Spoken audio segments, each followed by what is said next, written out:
Happy Monday, everyone. It's San Diego Comic-Con week.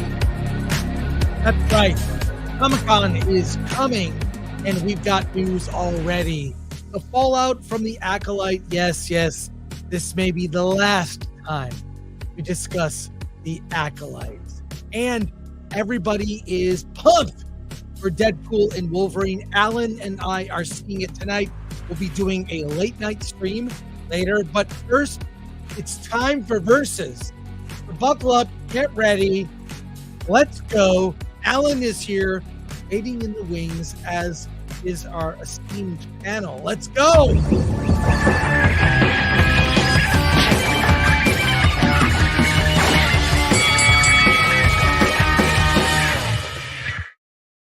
Awesome. Hey, happy Monday, everybody. Let me have you introduce yourselves. Let's go. Starting with, well, he's right here. Starting with Dante James of Verbal Riot. How's it going, guys? Hey. Sorry, I'm late. All good. Here we go. Hello? Why am I full screen? It's all good. All right. This is great. I'm Alan Ng. Hey, welcome to Versus. Can Star Wars be saved? When I think about the future of Star Wars, I think what can be unburned by what has been. Yikes. Hello, I'm Elaine at Nerd Cookies, and we've survived. It's finally over. We're bruised, we're beaten, but we've survived. Hey, I'm the script doctor, taking pulses of stories and stitching up plot holes, all for your convenience. I'm happy to be here with you all today.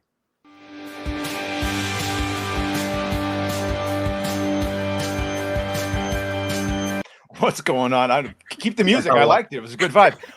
If you don't know me by now, after that 7-hour plus longest live stream I've ever been a part of the funeral for Star Wars, well, what are you doing? Go watch that.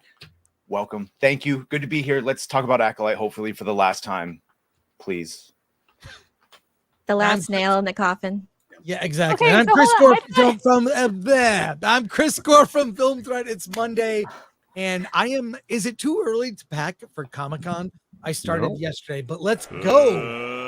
I just say I didn't realize that was an intro. I thought you guys were making fun of the mess behind me. Like, everyone's so professional, they know what they're doing, and then I'm Chris just sitting here throws like, you what's in. going on? What's the mess behind you? We don't see it. I don't know how to explain it. The basement was clean, and now it's not because we brought another couch down, so I had to move everything. There you go. All right, everybody, before we get started, and thank you so much for being here. Today is the last day. That's right. The last day that you can go to shop.filmthreat.com and get one of our, it's the special shirt or funeral for a franchise. This is the last day. Use the offer code Star Wars is Dead. The sale ends tonight at midnight. That's it. Get your Film Threat shirt or DVD or Film Threat merch. You know, we got all kinds of merch. So check it out. Shop.filmthreat.com. Use the offer code Star Wars is Dead. I'll put it up on screen. Wait, here we go. There we go. There's the offer code. And I actually used the offer code myself. So there you go. That's that. And reminder, this week, Alan and I will both be at San Diego Comic-Con. We've got panels. I'm on 2 panels. We're doing 2 signings, and there's a party on. When is it, Alan? It's Wednesday night, 7:00. Wednesday I'll night. be at that one. I couldn't 7 get into o'clock. comics. Alan and I will be dressed appropriately for San Diego, which is a beach town. So there we are. Yeah, it is. Yes. That's look at that. Nice. So now that we got all that out of the way, let's get the final nail. We have now all seen the finale of The Acolyte. I have watched all your videos. And I will get the final numbers, but we did the funeral last week, which was huge. And thank you, everyone who came on. Badger was nuts with the supers. It was a blast. It's a lot. But final word on the Acolyte. I know this weekend we're not talking about it. It's over. And I mean, it's one of the most unsatisfying endings. It is it's not so much a cliffhanger, because a cliffhanger would imply that I actually care. I don't. But I'd like everyone to weigh in on your final thoughts, and then Alan will show us the numbers. Yeah, I don't think it was unsatisfying at all. I think I was fine with it because the whole show was unsatisfying. I Yeah. mean, if we're going to be honest here, I mean, unsatisfying to what? What, you thought they were going to stick the landing in the final episode? Yeah. Like all of a sudden it was going to become a completely different show that we've been watching for the past 2 months. 2 months we've been watching this shit. I'm sorry, Alan. I just didn't mean to curse. That's all right. But you get what I'm saying, though, right? Right? Well, I found 2 it months of our amazing lives. I found it amazing that over 8 weeks, a show could just get progressively worse and worse and worse, and end with such a thud. Well, we saw that with Ahsoka. We also saw that with Obi-Wan. And this is par for the course. If anything, Disney just stayed on brand. Yeah. Yeah, and it just seemed like a big middle finger to the fans and George Lucas's legacy. And even in their own canon, their Disney canon, they can't even do that right when it comes to like crystal bleeding or whatever. Like the things that they've introduced, it's not consistent or cool because they don't have nerds in charge. And you know what's funny about the crystal bleeding is they probably thought that was the coolest thing in the world. Like in their minds, they probably thought, "Oh, we're going to blow away the fans." Confirmed, right? They do think that based on their interviews, and yes, they contradict both the canon they stole and the one that they've made up. Because it had the same emotional beat as when Pip turned red after his factory reset. It's red. Now He she's made her. evil because it turned red. Like we didn't know she was evil after she murdered Soul in cold blood. Now we know. For sure. Well, not only that, they actually put the kyber crystal ahead of the emitter functions of it was the broken lightsaber, too. because that's the thing. Like they don't even understand the gear porn of it, which is that the kyber crystal is kind of in the center beneath the battery. That usually channels the energy, which goes through the emitter of the lightsaber, which allows it to have its length and stability. They just put the thing right in the front so that they could do that weird camera shot where we're looking inside the lightsaber to see, first of all, the kyber crystal out of place, not properly oriented, and then when it turned back on, and then it just starts to glow, or transform red. She looks surprised by it. They misinterpreted something with regards to the blood staining of a kyber crystal, which I think was recently added into quote unquote Star Wars Disney lore. Yep. Yeah. Well, clearly, Script Doctor was the last of us to visit Galaxy's Edge. I want to see what never gone to Sabi has to Galaxy's say Edge. before I rant about it. Any Disney park since 1992, because why do I want to go? Why do I want to pay to go inside a mall, an outdoor mall? Why would I do that? Amen. I can go to a real mall for free and then browse the stores that way, as opposed to paying to go to a mall with Disney facades around it and then shop there as well. Like that's just a waste of money. It's a tourist trap. It's not. You know a real what's interesting too kingdom. about that is I was actually, so right as COVID started, I was actually I had started about a day or two into a 2-week long road trip that was supposed to last a little bit longer with one of my best friends at the time. And our initial goal was actually to go down to Disney to build lightsabers because I was obsessed and I had never done that. And I finally had enough money in my life to partake. But COVID changed our plans and we ended up going up to Michigan, buying a bunch of weed and then getting really high in the forest. Better choice. Better choice. So that saved me. Felt the thread. Yeah. Well, it saved me like thousands of dollars because I was going to blow all my money on a bunch of Star Wars stuff. And I'm so glad that I didn't, because the Acolyte is what happens when you let Tumblr have access literally to a TV show. Isn't it, Madam? Well, I don't know if it's Madam or Savvy. I'm Savvy's sorry. fine. Savvy. Okay, Savvy. Wasn't it Jack Posobiec that traced Tumblr's talk of, what was that show? The musical show? Not My Generation. Oh, Glee. It was Glee talk on Tumblr that was the precursor to all cancel culture online. Was So- that community? Isn't that right? Yeah. So it's that community, but it wasn't necessarily Glee. It was already terminally online individuals who needed a place to be because they were laughed off of everywhere else. And so Tumblr, for whatever reason, back when they allowed porn, it was actually like a cool place to be, and you had a bunch of diverse voices. Not everybody. Back when I believed was the on same it. thing. Yeah, exactly. I was there too. That was that golden age, man. That was the good shit. Even like Japanese artists had it. Oh, you could find anything and everything. But then slowly, as more Americans turned to Tumblr and more Americans became terminally online, less and less diverse voices happened because that's just naturally what they are. They're going to complain, and then when they found other complainers, they got together, they made fake accounts, and then they looked bigger than what they were. And then after the porn ban is when it really went downhill. Now it's just a cult. So it was going to happen regardless. I don't think it was Glee that caused it like that. No, Glee, It was going to Glee happen. caused a series of other problems in the television and entertainment world, not on Tumblr. It was a show really was supposed to be about a teacher who's teaching a Glee club, but the kids were so good that they re-geared everything. And then Jane Lynch was the only character that actually said based stuff as a comic, as out of comedy. And then they tried to make fun of that character in the show for it. And it just kind of spiraled out of control. And because it hit so well, because it incorporated actually fairly good music that we haven't really had in the modern day so much, it exploded. And then everybody tried to copy that, especially in the writing room, which actually goes into what Acolyte is. There's a lot of dialogue and a lot of perspectives and changing of emotions here that you can actually trace origins to a show like Glee. Yeah, it was all about non-canon actions too. Like if you look at the type of fandom that exists on Tumblr, everything they do is completely non-canon. It's, oh my God, is Kylo ironing his cape today? Which is why the Yord thing took like wildfire. They knew exactly what they were doing. Yeah, exactly. That was all Tumblr advertisement. Every single thing with Yord, a dude who had less than 30 minutes on the screen, and all of his little advertisement every week, that was all Tumblr geared. That's all they do. I end up like Yord when I hear about this. Yord Horde. Yeah, I just want to say the ending didn't feel like a cliffhanger. It felt like a threat.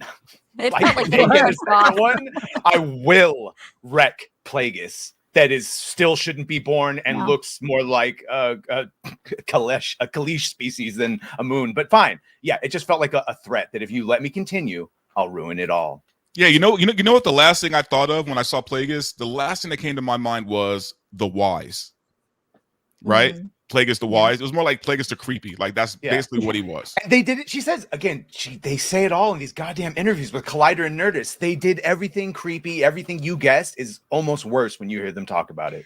And it has nothing to do with the story, which is even worse. You just literally threw him in there, and there's no explanation of who he is. If you are a normie or general audience and you don't know, if you haven't read the Plagueis book, then you wouldn't know who this dude is. He says it in the movie. Know. In the movie, so this is we the only just reason. see. They're ignoring we just it. scream at him. If it weren't for you guys, I would have no idea who that person was. Yeah, because all you hear about Plagueis. I assumed it was Plagueis because you guys were talking about Plagueis all this time. See, the expanded universe is so much more popular that even though it's canonly in the third movie, everyone remembers because all the meat is in those expanded universes that everyone discounts. And when I bring up in arguments, you say only the 6 movies count, but then they're pulled from that for all these shows. Yeah. And now they want us to care about Legends stuff and like, oh, aren't you happy? This is in here. Like, well, first of all, you gave us all this a hard time for saying that it's not canon or what should be canon with Ki-Adi-Mundi. And now you're putting with what he knows now, which they still haven't resolved. And now they're dragging Yoda into this conspiracy cover up. But yeah, you just throw him in there and it's completely Legend stuff. And you expect us to be happy now? Like you can't even get film canon right. Well, it's pandering. Yeah, it's superficial pandering. That's all it is. It's superficial pandering. Yeah, you're pandering to the people that don't like you. Legends fans especially don't like what you're doing. I mean, forget Plagueis for a minute, man. Like, I don't even think Khmer belonged in this show. Like, what was the point of Khmer? Why was he there? He was there. I can answer this one because Harvey Weinstein's personal assistant said it. She wanted to do Reylo, but much more in depth. Well, she did it. She made a worse Kylo Ren and gave us everything that the Reylos wanted. shirtless, implied If nudity. you think about it, there was no staring at point in him genitals. being in this show. Yeah, Huh? he's literally just a really. piece of meat. He's Leslie. She says Chimere, the stranger, is her point of view characters, her favorite characters, who she identifies with. And what did he do? He just wants freedom. He wants to be the master. It's a lot of on the nose. We saw He a therapy manipulated session. a woman to We get saw a what he therapy session. wanted. Yes, come on. Well, the thing is, he was meant to be in the show. He was the Sith.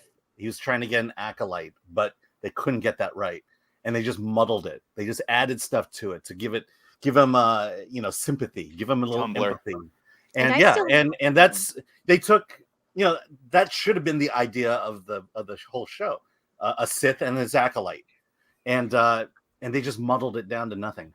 Yeah, Does Disney understand the message that they're putting out there? Like, no, hear me out though. Like, Kylo Ren, Chimera, right? Toxic ass dudes, and these women, the good ones, are falling for them, and they're making it this romantic thing. Do they realize they're telling young girls? It's only toxic from a certain point of view, Dante, because who did he kill? Toxic Jedi that still children. What does he want? Freedom from oppressors.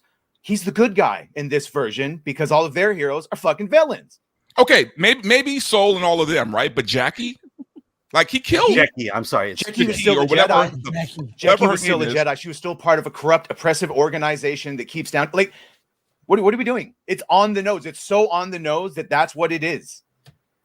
We saw that's why this is a happy ending, that the guy that killed all the Jedi who are good that are now bad, and it ended on a beautiful sunset. They're the villains, but they're the heroes. Okay, what about Han Solo? Han Solo was not a villain. He breaks the law. Yes, he is. He's a horrible. He breaks the law and he contrabands horrible. No, he's against the system, right? That's what he's a rebel, right? Right. The point with that is then we would be dealing with the actual Empire who were space Yahtzees. And then it's like, well, what was he smuggling and why? There's a whole different level. But then they have Ray fall for him. He's a bad boy. Kind of. I mean, J.J. Abrams flip-flopped on that. He did also confirm that they had a brother-sister relationship, which is what happens even grosser. They're also you have no plan. Just not doing anything. Like it that's was both when brother, sister, and romantic. Yeah. I did a video on this. We might watch it later, but check this out. The last time I was at Galaxy's Edge was in 2019 when I got to go to Galaxy's Edge. A friend of mine works there, got me in. That was the last time I've been at Disneyland. I used to be an AP, annual pass holder. And I did an article, which was 5 ways to save Galaxy's Edge because I was so disappointed. 5 ways to fix Galaxy's Edge. So I took photos. I did a story. We'll put the link in the description. I've never gone. I'm in California and I've never gone because it's super expensive and everyone says it's exactly what it is. It's space Iraq, basically. By the way, serve alcohol everywhere. It makes no sense to only have it at one place. You need a reservation. Second thing would be I'm going to go through this real quick. That blue milk looks nasty. It is. Just have some parades, not people walking around. How about a parade in the park? Makes sense. How about aliens, droids, smugglers walking around, encourage cosplay? That would be fun. You can read the whole article, but I broke it down. It just wasn't fun. Activities or entertainment that do not require additional fees, like the lightsaber ceremony that's $300 or something. Ooh, get a Star Wars theory for cheaper than that. Looks better. Star Wars theory sabers are amazing. They're like real props. I know it sounds like I'm shilling, but it's like, they're the actual size of a real lightsaber, and all the electronics are inside, which is ridiculous that the shows look stupid compared to I've been drooling over it. So, Alan, we have the ratings. I'm going to get those up here in a second. So this is as we're going through the final word on this. Let's look at these final streaming numbers here, Alan. I'll blow it up so you can see it. But tell us. This is from Luminate, and they do the top 10 streamers of the month, of the week. I'm sorry. This is including the final episode, and you can see that the Acolyte places. Is it not in the top 10? It's not in the top 10. Oh my God! Sausage Party too. It got me a fucking Sausage Party. They did a Sausage Party limited series on Amazon. Yeah. It's number 10, but it's still Better than the blows out the Acolyte. Chris, that meme I Love sent, where it's Island like shoots to number 1. when your second biggest mistake is being Harvey Weinstein's personal assistant. That was a This great is- one. Whoever posted that was Yeah, great. it's not good. Yeah.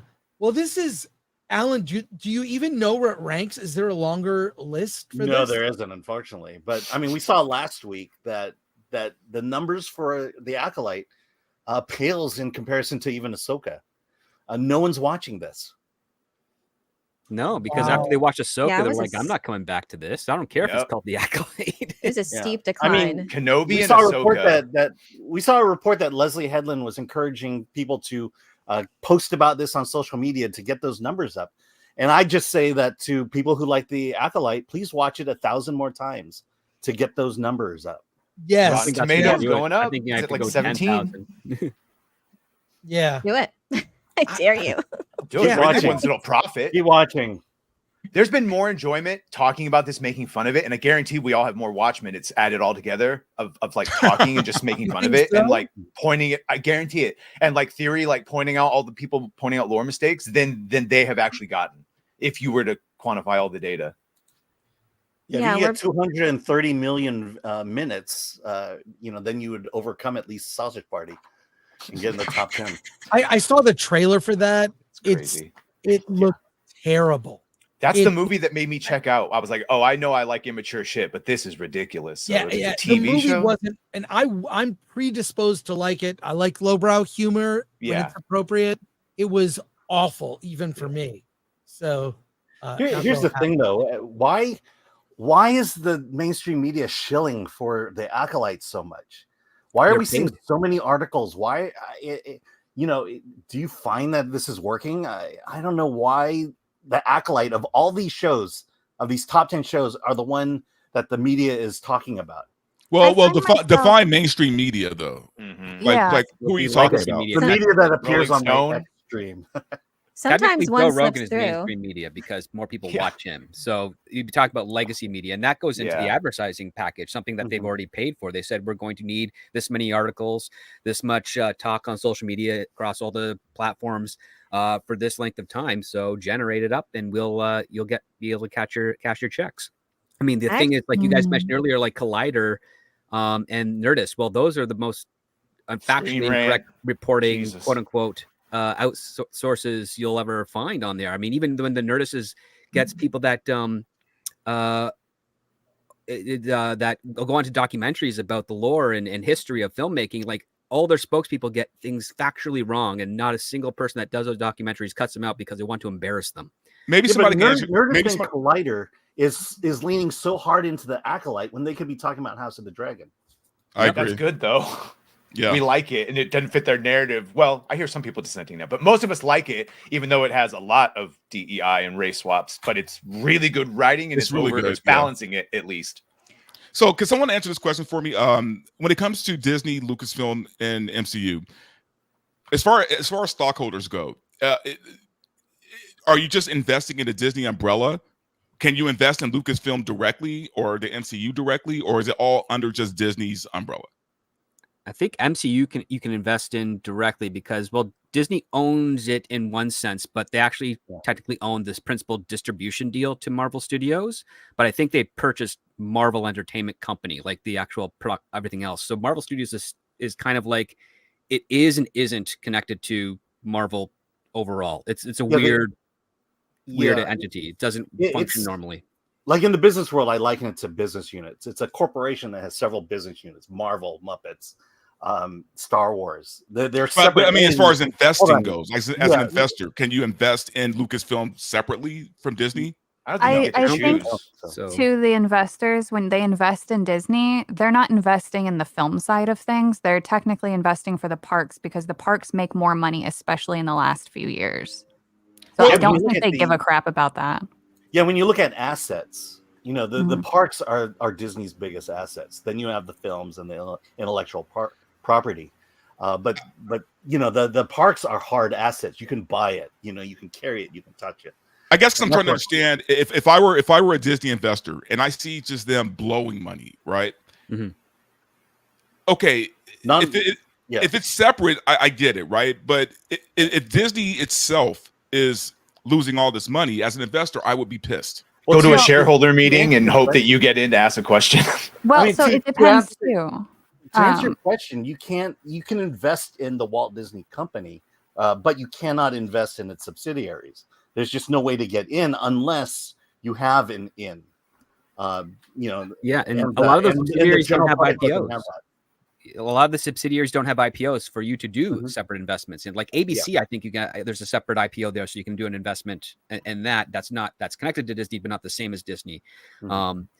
The other part too is that certain aspects of the Disney Corporation can either buy themselves out. So, for instance, Marvel Studios could buy out their contract with Disney. It'd be a lot of money, but they could buy out their contract, be independent again, and then go to other studios for distribution. They're not going to do that because Disney is giving them so much money to actually fund everything they want to do.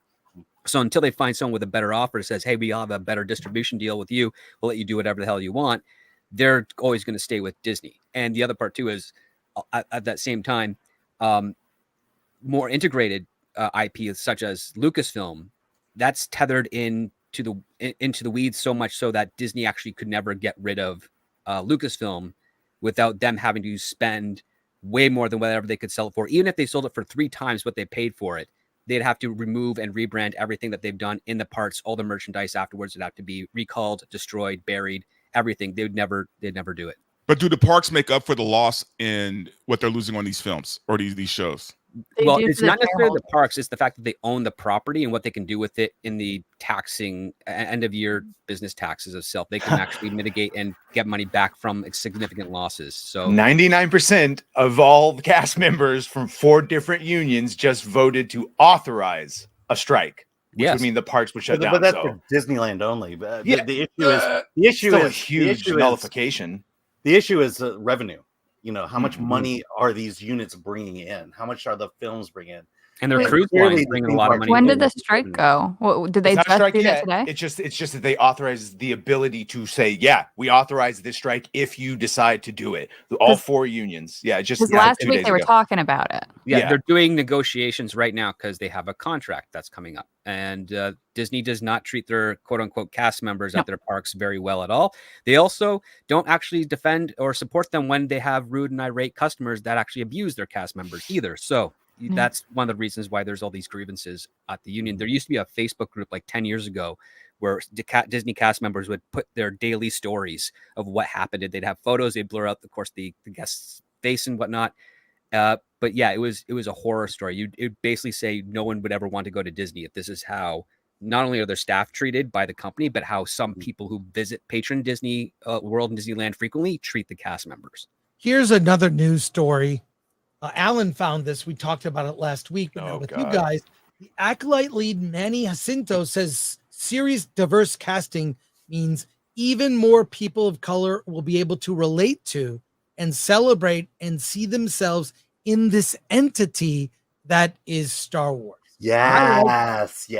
Superficial thing to say. This actor. I like this actor a lot, actually. I think it's too bad he's in this terrible series, but it's this common thing that we see repeated over and over again. I need to see myself.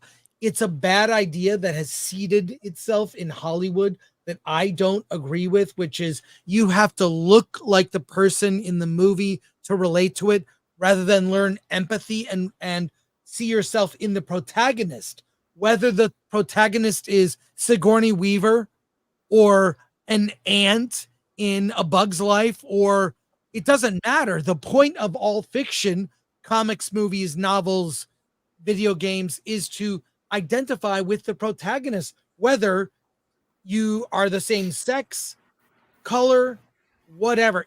This is a bad idea that actors repeat over and over again to push an agenda. And I mean, I'm not surprised to see this. There are companies like Lucasfilm and Disney push this bad idea. And then other movies and TV shows, House of the Dragon, they don't push it. It just is organically diverse with great characters. Yeah, and just don't know? listen to what the actors say about their roles, because Right. then, just don't Yeah, listen to that. But There's also additional context, though, that kind of helps with this. It was an Instagram post where he was quoted from another article. I don't know if it was this one or something else, but he basically said, now people, he said something along the lines of, it's weird when people say they find me attractive on the screen, essentially. And he said now Asians and Koreans and Canadians, for whatever reason, will be seen as attractive because have the a lot world of is so much more Chinese people. diverse. In So Canada. it's so weird, but his words and other people who use these words about, seeing different people in the lead role or whatever, it all comes from a place of insecurity. Every single person who parrots this is so highly insecure. If he didn't see himself as attractive for whatever reason, that's fucking sad. He's a beautiful man. There's no denying that. He has a beautiful face structure. He is a good-looking dude. And so, when we see actors say shit like this, they're literally just getting preyed upon by individuals who know what they're saying, trying to parrot, because they prey on people's insecurities to try to get the pity points to get them to watch their stuff, because their stuff can't stand on its own two legs the way like House of the Dragon can. It doesn't need all this fluff talk. It doesn't need somebody to come out and say, oh my God, I'm the first non-binary trans fluid fuck doing this. Whatever. Doesn't need any of that, because it stands on its own two legs. They have a moral, they have a story, they have clear right and wrong, they have flaws. Everybody's suffering in the show and everybody's learning. What was Savvy, the Acolyte? Savvy, I think you're giving it way too much credit, or giving him way too much credit. I think you're being way too generous, because I think all of these people are given a script and they're told to say these things, because I really don't believe he believes that. Like, there's no way he this said guy the same believes shit that Shuti Gatwa said, that people of color have to work that much harder basically to get past white mediocrity. Right. And then other people He's a point out, little like, different, oh, yeah. Sylvester Stallone had to sell his dogs to get Rocky made. He bought him back. I'm just saying, like, other people Yeah. who are white have struggled and had to go above and beyond, because it turns out that's just being passionate and trying to survive in Hollywood, Yeah. which is cutthroat. That's a big part of it. But I do genuinely think that people like him, they're just highly insecure based off of what else he said. Like, Well, he that's what clearly, an actor is. An actor is Yeah. nothing but insecure. That's why they get into acting. And for Manny here, I think he's been looking at too many dating apps, because the only reason people would not see him as attractive is he's not over 6 feet and he doesn't have blue eyes. Because that's what it is. Like, that's what you see on all those dating apps, is that it's everyone has to be over 6'2", Yeah. have to have blue eyes, make over $250,000 a year. Well, guess what? Actors don't, especially in Manny's area. Yeah. Like, he's got paid for this, but he might not get another job for another year and a half. So whatever $250,000 he made, he's got to let that stretch till his next gig. And Or more. I kind Majority of all just actors. wish everyone knew how full of shit these statements are, because Yeah. I was at my grandmother's birthday party, 90th birthday party yesterday, and just a bunch of black people hanging out. Happy birthday to your grandma. And we got on the topic of The Little Mermaid. Everyone there completely hated that movie.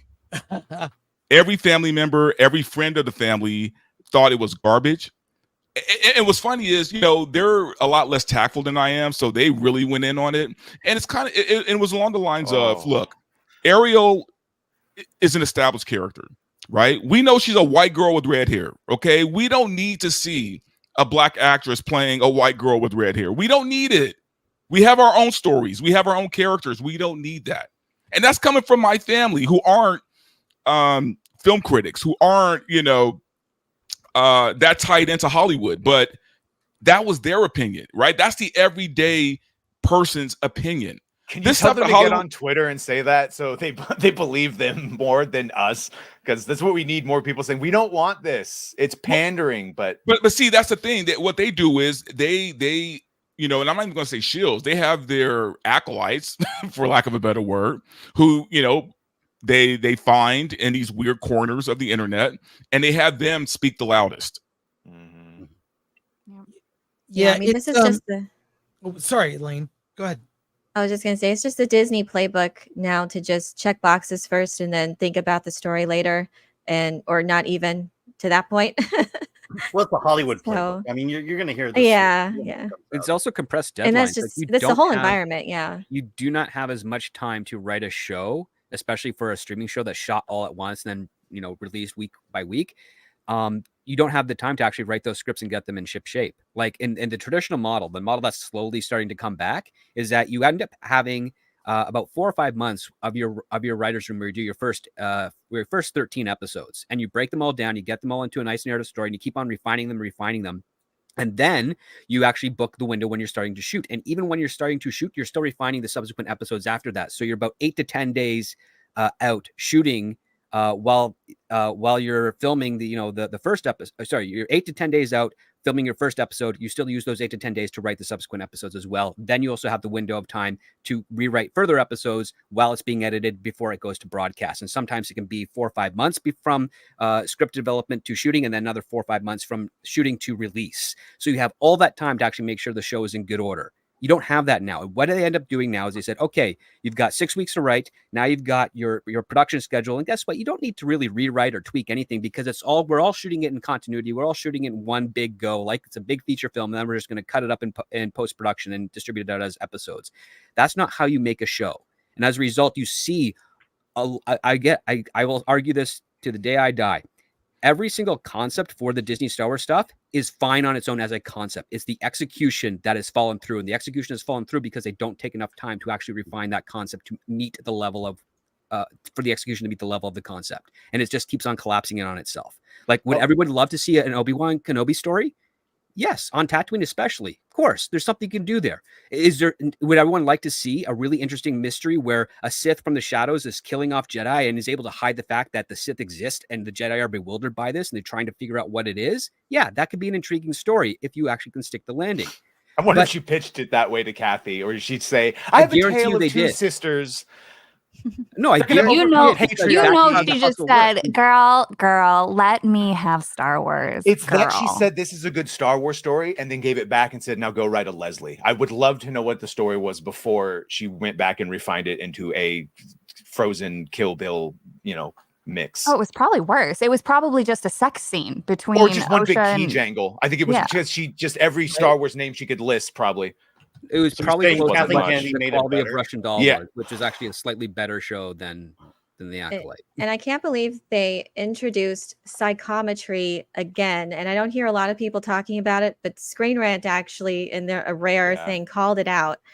They now have given 3 Star Wars female characters that have already been well established in previous mediums, like in their Rey, Ahsoka, and now Vernestra have been given an ability to see history. So they enter a certain space and they can see what happened, which is what Vernestra. Or if you touch an object, you could see the Force residue. Yeah, like Quinlan Voss. Yeah, they are literally only now using it as just to justify their lazy writing. It is Cal just does it in Fallen Order, but they still think it's organic. I only agree with it as a video game mechanic, but ever since then, they've now given it to well-established characters. And the thing is, you can't just learn it. You can't train with it. They themselves have established you have to be born with it, which is why it's so rare. And there's a reason why it's so rare, because if everybody has this ability, then you have no mystery, you have no drama and tension and all that. If everyone just knows everything about the history of any certain space that happened, well, then it would take away a lot of problems and drama in the galaxy. But now 3 female characters, Rey, Ahsoka, and Vernestra, in their adult maturity, have now been given this ability just out of nowhere. They can't even get their own lore right, and they're expecting lore nerds. Aren't you happy? Aren't you happy? Cortosis is in there. Aren't you happy? Crystal bleeding. Actually, I want to reply to one of the comments that came up a few minutes ago. It basically says something along the lines of, why are we talking about people of color in Star Wars? Because we had Lando Calrissian, and I guess the 80s was woke, right? I think we need to be very clear on something here. And this has been in my head for a while now, and it's kind of been just irking the shit out of me. A person of color being in a property or a movie or a TV show isn't woke, okay? A person who is not white being in a film property is not woke in and of itself, okay? In fact, it should be that way. Okay, it shouldn't just all be white people in movies. All right. When it becomes woke is when they do a race swap for no good reason, right? Or when they're promoting a film based on race, right? Then it's when woke. The quotas aren't there, right? Or when they're checking quotas. All of that is woke. But just a person being of color and being in a film, is not woke. Yeah, they played themselves that they're an example of. I'll also add that they're there to perpetuate white oppression. Right. And by the way, this applies to women. This applies to gay people, whatever. Someone who is not white being in a film does not make it woke. Yeah. No one would have any problems with this cast if the story was good. We If wanted you just Finn knew to how be to a tell Jedi. the story and the lore was good and there was all these good things, no one would care. And you know what? We know this. We see this in other things and other shows that are very successful and have diverse casting. So it's their argument just falls flat. They just like to use it because they want to excuse their just lack of creativity and inability or unwilling to tell a good story. Now, That's the key thing. now take House of the Dragon, right? Like it is weird to me that the Valerians are black.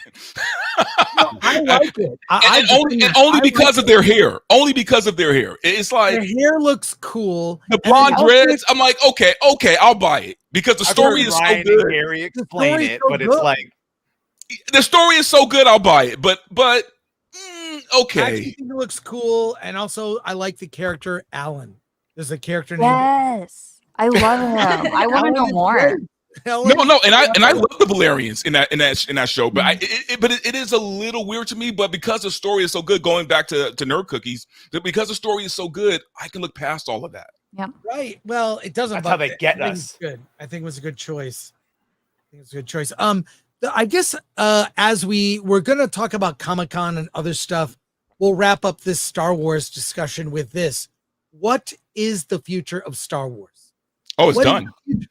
Well, We just had a funeral. well, have you seen the poster for what's the show, Badger? Skeleton Crew. Skeleton Crew. I thought he was playing a Jedi. I think he's playing Yes. a robot now, leading the very diverse group of alien I children. need to Again, with show the- you. again with the I'm sorry I children. don't have it ready. Yeah, I it have no idea what they're doing with this, It other than looks- guessing that these are Force-sensitive kids that are like Right? on the run from.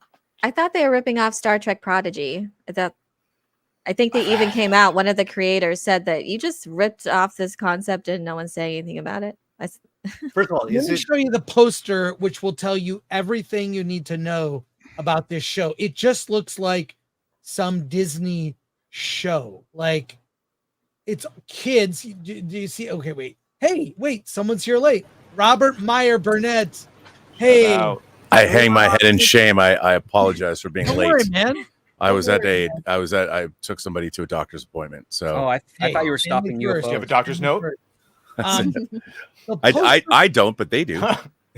Oh, here look. is the poster for Skeleton Crew. Hey, look, an Orderland and a Miraluka. You remember Is those that from another the Badger? Expanded universe? How dare you? I know. Better not be one of those pronoun beavers from that last show. Pronoun elephant, but It's um, It's a an heffalump. Orderland. It Yeah. looks like a heffalump.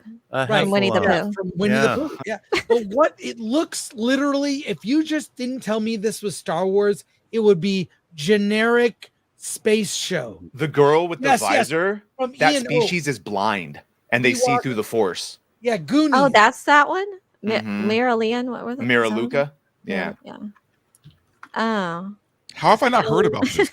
Expanded universe that doesn't Well, they exist delayed it for unless they one need to thing. take And they stuff just from threw it the human skulls in there just for for lulz. Because there's the name Skulls. skeleton in it. Oh, right. I'm sorry, Oh, script. okay. You're right. Did you give them the note that, hey guys, your name's Skeleton Crew? You have to have skeletons in your poster. No, I'm not that retarded. Made me think They're of not it. even alien skulls at that. It I don't does know. look bad. It looks like just Where's Jude generic. Law? The robot. That's what I'm saying. Is Jude Law the robot? Jude Law is probably the robot. I know. Leading I thought I saw a them- picture of the set and he looked like himself or like I'd have Weird to that check they wouldn't but market him. Like this has no connection. Is That would one be of the weird. kids a Skywalker? Is one of the other kids the son or daughter of Lando? Like, how does this connect to the Star Wars we love? And why does it matter at all? is it taking place in another galaxy? I thought that I heard that it was something similar because again, yeah, similar to Star Trek Prodigy. They're like way out there. And I thought it was maybe the galaxy that Ahsoka went to. Well, And that's how they were going to connect to Ahsoka. If I I, were have Disney, something if I were else. Disney, I just don't understand why keep calling these things Star Wars. Like just 'Cause of make brand it something, recognition. make it something else. Oh no, nobody Because will fans watch will it go if out there's and see something it if else. you put Star Wars on it. And slightly more people, but not a lot, will watch it if it's Star Wars. Because guess what? Every show that Disney's going to make of Star Wars is always going to be labeled as the worst Star Wars show ever. It's always going to get worse. It's always I going don't to know go about down. that. Oh, It's gonna be impressive, I though. guarantee you, the special. Skeleton Crew will Acolyte be was titled this special. video saying this is the worst Star Wars ever. Guarantee you. Toronto John nails it. I right almost here. want to make Comments this are on bet. fire. Hey, I have one more thing to show related to Star Wars. I believe this is the future of Star Wars. Okay. Put on your AI. headphones if you need this. Check this out. Alan, you know what to do. Yeah. It's a 90-second trailer. Okay. We're gonna look at this. All right. The future of Star Wars is my Rey movie. A long time ago in a galaxy far, far away. In the heart of the Outer Rim, a shadowy empire thrives. Welcome to the world of the Hutts, where power and fear rule. Shuka, shuka, uka, tuka, luka. What? The Hutts have exploited the weak for too long. So much to Time tell for them now reckoning. Hutt is not a desert planet, but Hakbak, chakalaka, nama, that's better. Decalient buka. What? Bargon one chikopa. Smilia wautupi.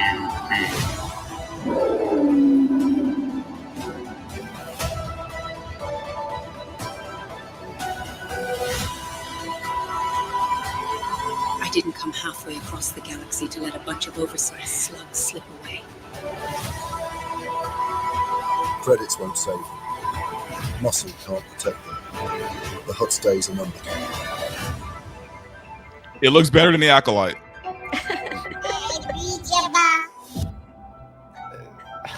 Baby Hutt. Obviously that was AI. It's but I'm more excited about that than anything I've seen recently.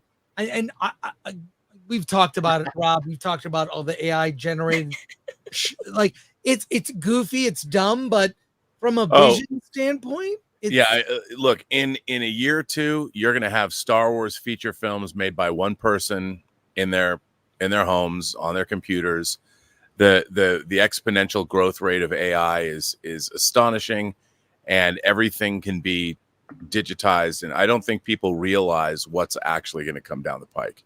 Oh, I realize it, but it's also going to be horrible because, as I stated on Twitter many months ago, we've had smartphones with amazing cameras built into them for a little over a decade. And yet we have not had a revolution in independent and new filmmakers come through. Why? Because it's a lot harder to make a movie than it is just to have the gear to do so. Yeah, that's 100%. Same is true of bands. Where's all the rock bands today? They're all going away. It'll be another tool, though. Star Wars Theory's already got his episodes coming out that he's switched to using, CGI, AI art, things like that. It's just one more tool eventually with a properly guided hand. But the problem with that tool is the underlying theory and philosophy behind things like colors and texture is gone. So it's like people that drive cars but don't know how to change a tire. Or parallel park. Right. Like there has to be like fundamentals to filmmaking. Like you have to at least know the fundamentals, man. If you There are fundamentals and people need to learn them, like the 180-degree line. It's don't cross the axis, man. It's already driving me crazy seeing a lot of these AI generated things that they don't understand that. And it's very jarring, but people don't know. Rule of thirds. But and the rule of thirds too. Yeah. Yeah, I've seen people like there was one that Alan, we did a video on it where someone tried to remake the Star Wars sequels. Yeah. And it was an attempt. It was fine. It was like fanfic, but the fanfic version supplemented by imagery and sound, it was just still images. Oh, what if the sequels were good? Have you seen? Yes. You were talking about it. Yeah. So I watched them. Yeah, they're decent. They're actually decent and better than what we got because it put front and center. Didn't he take Colin Trevorrow's script? What's that? And he yes. took Colin Trevorrow's script. Yeah. I think it's a better story for sure, but I think AI, you're going to be able to just remake the sequels. I mean, that's the thing we never got, right? That's why we still talk about this stuff. Yeah, so I thought that would be a fun thing. No one, I mean, that's obviously not real, but I do want to see it though. Not. Yeah. I would see that. I would see a gangster film about the Hutts. Make it like Godfather 2, you know? You know what though? They can make this. I would rather watch a fan film that swings for the fences and misses because they're doing it purely out of passion and out of love for the franchise than anything Disney puts out at this point. Well, you can see a whole bunch of them on the Force.net, and unfortunately, a lot of them are actually on par or worse than what we've seen with Disney Star Wars. Okay, but we're also Or at talking least the about package fan. is there, We're talking yeah. about fan films, right? Like Yeah. like they have an excuse to fail. They Well, have I an mean, excuse. if you're trying to show off, technically you don't, because your whole point is trying to show off. Like that's why you do the fan. Well, no, not necessarily, because so I spent, this is going to be really cringe to admit, I spent about a year and a half rewriting the entirety of the trilogy with a friend of mine. And I would kill to be able to take an entire summer or like half a year to like do some sort of animated thing based off of it. I don't think anybody would give a crap seeing it, but I would just share it for the sake of doing it. Like there are people who genuinely just share things because that's just what they are. Like I have Legit how anonymous Star art Wars accounts and theory stuff. got So, started. yeah. Like I'd love to do that. Like once AI is better, I plan on using it a little bit to bring some of my fan fiction to life. I don't care. It's cringy, but I'll do it for me. I just won't forgive a studio who has all the money in the world Yes. No, you that's, should. that's the big difference. for the shit that they're is the putting difference. out. And they've used AI before. They used, was it Secret Invasion? They used Mhm. an AI Opening title intro Well, for the or, opening or title, Mid Journey. Or even Star Wars and their AI voices. Their And they Vader have all is the that resources. AI now. Yeah. Well, just Yeah. the fact that Disney spent $250 million on it when a fan can't even come up Yeah. with 1,000. In the hands of fans that are knowledgeable and passionate and that care and that are nerdy about all this stuff, like it can be, yeah, they can make incredible stuff. I've seen great things so Disney, far. give them $1 million. You could have cut off $1 million and give it to a fan. Already did it, EMS. He's already non-binary in Wikipedia listed. It's one of just the sad that comments. there's no fans and nerds like at Lucasfilm in charge. Well, They because don't it's all care. nepotism. They don't want fans and nerds. They want people who are going to push whatever dumb message, who are going to say yes, queen to Kathleen Kennedy, and they want to keep Harvey Weinstein's memory alive for some reason by having the assistant front and center.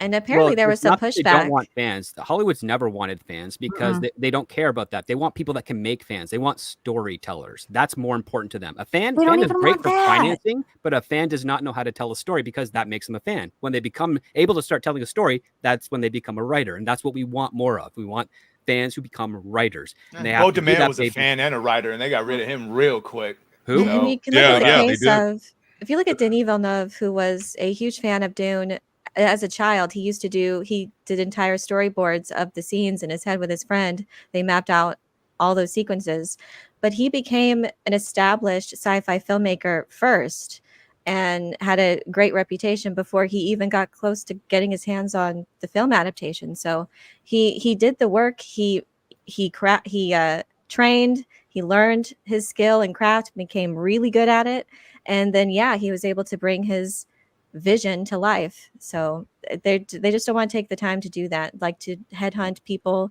who are qualified, who know what they're doing film wise and story wise, but that also have that to bring their knowledge, their passion for this IP to life, that have both the passion and the ability film wise to carry it out. Well, both things will actually push against the studio because an auteur that has actually established themselves to have a career on their own without the studio's need is a lot harder to control than someone who's like did one movie and they're like, we're going to give you this shot. Oh, great. I only did one movie. I have nothing else I have no established career where I can't make another one on my own without actual financing and hustling help. So I will do whatever the studio says because this is the only shot I'm going to get. And if you don't take it, you're then out on your butt. That's what happened to Colin Trevorrow. He made $1 million film called Safety Not Guaranteed. He got Jurassic World. And what is he doing now? Nothing. Unfortunately, like he's doing smaller stuff again, but he's got to rebuild his career because he decided instead of building his career first so he could actually have an authorship on what he directs, he decided to take the money and run with it. And that's what the studios have been doing for the last decade, is they've been finding people that have a lot of potential for talent and to be great filmmakers and film writers and actors and whatnot. And they're pulling them up to the finish line first so that they can manipulate them for their ongoing career and actually destroy it at the same time. I was I'm sorry. Chloe Zhao, all these indie people, they're just pulling them in and they're ruining them. They're just I was going to say that there's no lack of talent in Hollywood. There is a lot of talent. There's a lot of talented writers, talented directors, actors. The problem is no matter how talented you are, you still have to obey the studio. Well, you have to make money. I mean, if you look at someone like Oz Perkins, who fascinates me because making things like Gretel and Hansel and the Black Coat's Daughter, he sticks to his guns and ends up making, I think Longlegs he's doing a Stephen King adaptation now, The Monkey, but Longlegs was Neon's biggest opener ever, and it's making a ton of money. He stayed in that very not large budget arena, but he's made very effective films. So he's got 5 movies behind him with a 6th coming. And that was a smart way to manage your career. And he's done it in like 5 years, 5-6 years. Mm-hmm. And I think, like Scripty, you were saying that when money is thrown at you, how do you go? If you've made $1 million movie, you do not have the skill set to make an effects heavy franchise $150 million movie. Correct. And your people that surround you, your lawyer, your manager, they're going to say, take the money, but you shouldn't do it. You shouldn't do it. You should say, look, just flat out say, I need to make an intro movie. I don't know anything about visual effects. How do you want me to direct this movie? And then what ends up happening is there is no Jurassic World. While it's an effective movie, it feels very generic in the way it's made. There's nothing about it that really brings you in. I mean, it goes through the paces, because it was all prevised. Yeah, but who's going to say no to that? I feel bad now. Like, that's your one chance. You're like, no. Well, that's what you have to confidence do. But that's the thing. Like, career, you have to do that, because what the studio will say is, you don't have to worry about the special effects. We got a whole department that's going to do that for you. They're going to already done. Do it, and it's already done, and you're going to learn that way. And it's like, no, that's not how it is, because whatever happens in special effects has to match what's happening on the screen. And guess what? If they already previs the movie, then guess what? You have no authorship, because you have to match the previs. You don't actually get to shape the previs yourself. Yeah, and you have all the second unit and effects people shooting that stuff. It's like, where are the 2 directors that made Captain Marvel? $1 billion movie. That's how the Marvel movies got so generic, is because the action sequences were done before they even got a director on. It's like, well, just direct the scenes with the actors acting. But also, Rob, as well as anybody, that to be successful in Hollywood, you have to be of 2 minds. You have to be wildly creative and good at the job, while being incredibly good at politics, business. That's why the most successful filmmaker is Steven Spielberg. He's as great a business person as he is a creative person. So, switching gears to San Diego Comic-Con. Woohoo! Rob will be there next week. Alan will be there. Badger will be there. I'll be there. Dante, myself, Savvy, will you be there? No, it's too far for me. So we are going. And wait, before we move on, Rob, you didn't get to weigh in on Acolyte final thought. Sure I did. Oh. No, my question overall watching the Acolyte was, why was this story the story that Leslie Headland wanted to tell? I really liked Russian Doll. I really enjoyed it quite a bit. And I was watching Acolyte and I kept waiting. First of all, I was talking about this last night on my own show. In the beginning of Star Wars, the original, in the crawl sets you up and tells you about the world. It is a period of civil war, rebel spaceship striking from a hidden base of one of their first victory of the... Okay. Then the next 5 minutes of the movie, it reinforces everything the crawl told you. The crawl sets you up, drops you into the middle of a world, and within 5 minutes, the audience is there. We're there. Why is it we're in now the High Republic, a whole new era? First of all, why isn't there crawls anymore? I don't understand. But why isn't there a crawl that immediately establishes you in the world, in the High Republic era? Show me the High Republic. What is different about it than that? It opens with somebody walking into a bar looking for a Jedi. They get into a fight and somebody, Carrie-Anne Moss dies. What is that even about? There's no context at all. And this is the problem, I think, with the storytelling of the modern era, and specifically what's happened with Star Wars, is everybody just expects you to just know. Like, this is Star Wars, but it isn't. I mean, it really is frustrating to watch, because as it was originally set up, Star Wars gave you an explanation and then dropped you into the middle of the action, so you were then situated and you could then you get your own bearings. It's like somebody's dropping you, you're parachuting into the middle of a battle sequence, and all you've been given is 3 paragraphs, but it contextualizes you so you know where you're at. They don't do that anymore in Star Wars. They figure that, oh, everybody knows. But Star Wars is only about Star Wars now. You know, when they tell you in the original, and everybody should go back to the original, if you're not going back to Star Wars, the original movie, and using it to contextualize your Star Wars show, you failed. Because all of the world building and the storytelling that you need to follow is in that movie. And, you know, going from Star Wars to Rise of Skywalker, it starts out, the dead speak. And all that opening paragraphs do in Rise of Skywalker is make everybody go, wait a minute, huh? Right.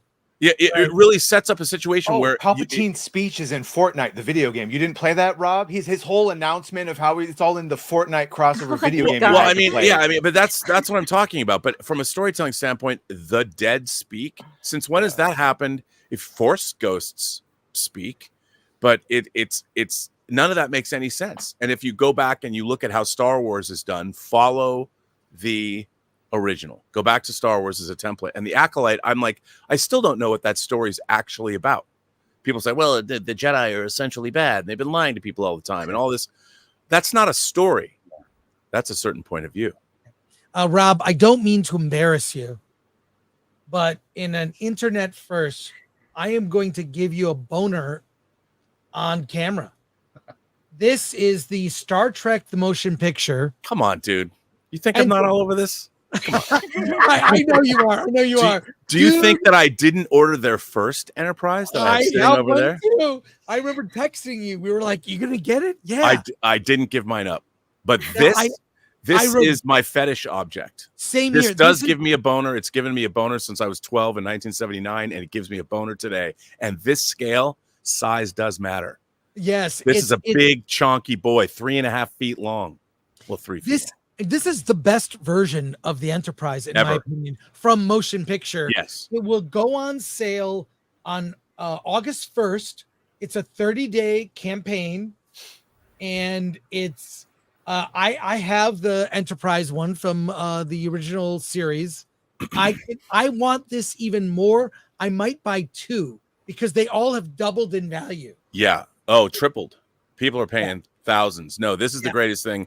And people say that why, like even in the warp nacelles, because the photograph, they'll have diffusers so the blue will light up. I mean, if they pull this off with the pearlescent paint scheme of Motion Picture, it's the greatest fictional spaceship of all time. Yeah, if you watch even more than this starship. Sorry. I don't know. It looks woke to me. It's no, its oath of celibacy is on record. $6.99 30-day it's not a Kickstarter, it's a crowdfund.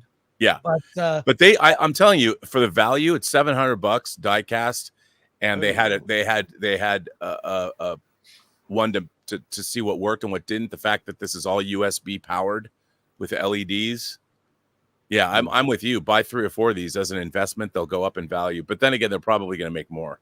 Yeah, this was I'm stoked. I'm ready on August 1st. It is, as you said though, Chris, it is bonerific. It is bonerific. Yeah. Yes, it is. For sure. You ladies in the audience going, really? That's where you're at. That is bonerific. Are you kidding me? That's just buy your birthday. Buy your hymns. Chubby right now. Yeah. But let's talk about San Diego Comic-Con. This is the pop culture convention. You know, you tried to explain. I remember when I was at G4 and I said, I got to take a day off, take the weekend off. I got to go to Comic-Con. Wait, Chris, tell him the year. This was 2005. And I said, I got to take, I can't do the show this week. I'm going to Comic-Con. And they said, what's that? A convention for comedians? No, it's Comic-Con. So Rob and I have been going since the 90s. Many of you have gone. What are we excited about? Saturday is a Marvel panel, the first one in a long time. No, they're having two. Right, two. There's one on Thursday that is a Deadpool celebration of life. I somehow was able to get a pass to go to that. Dante, you're going. A lot of us are going. What are we looking forward to? How has it changed? General thoughts, and then I have some news stories about the con we'll take a look at. Yeah, I'll hop in real quick. So for me, I've been going to Comic-Con since 2003, when you could still buy badges at the door. Remember that? Yeah. And it was an experience, man. I've been a comic book nerd since the 80s, and that experience blew my mind. For any of you guys who've never been to Comic-Con, man, it's changed. It's not quite as sparkly as it used to be, but it's still a great experience, and you should, if you could find a way to go, you should go.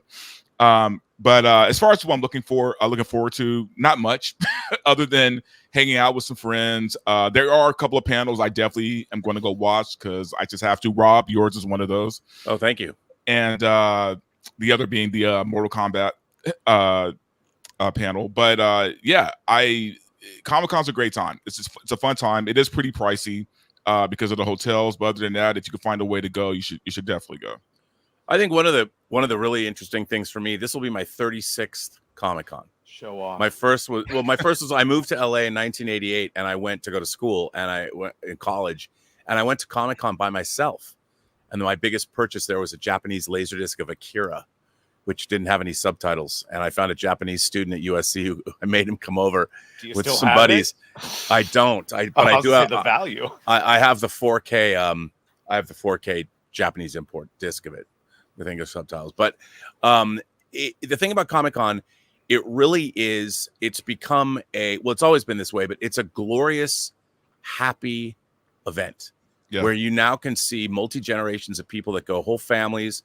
You see, when I went there, it's still old sweaty dudes rifling through comic books. That was about it.